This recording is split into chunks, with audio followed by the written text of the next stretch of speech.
আর আজকে trending number 4 এ এই ভিডিওটা রাখতেই হলো, কারণ সোশ্যাল মিডিয়ায় ইতিমধ্যেই আমি যখন দেখেছিলাম 25 মিলিয়ন ভিউ ছাড়িয়ে গিয়েছিল স্বামী স্ত্রীর প্র্যাঙ্ক, #প্র্যাঙ্ক। দেখুন, তোর নাম করিনি, ওর নাম করেছে। আমাকে প্রথমে এসে জিজ্ঞাসা করে তো করেছিলে, তারপরে তো আমি বললাম যে কোথায় কি বলেছিস তুই বল এবারে। আমি কাছ থেকে কিছু বলি তোকে বেড়াতে ভাড়া দূরে সাউন্ড এই ভাবছো কেন?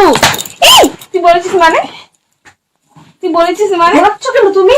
আরে ও ওরকম করে বলবে কেন লোকের কাছে? এ সায়ন, এ সায়ন, সায়ন জীবন দিস না, দাঁড়া সময় জল দিস না।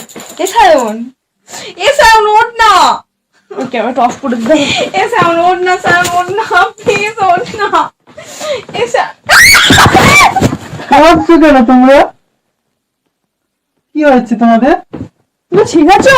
খাওয়াচ্ছ কেন? তোমরা খাওয়াচ্ছ কেন? তোমরা খাওয়াচ্ছ কেন? অজ্ঞান হয়ে গেছিস কি করে? আমি প্রথমে বুঝতে পেরেছিলাম তোমরা প্র্যাঙ্ক করছো, এই জন্য আমিও তোমাদের উপর প্র্যাঙ্ক করলাম। আমরা আর তোমার সাথে প্র্যাঙ্ক করবো না, তোমার সাথে আমরা প্র্যাঙ্ক করে যাক, তুমি গায়ে হাত দেবো না। ও মা গো, গায়ে দেবে না তো? আমরা গায়ে দেবে না তো? আমি গায়ে হাত দেবো না। গায়ে দেবে তো? আমি তো গায়ে হাত দিইও না।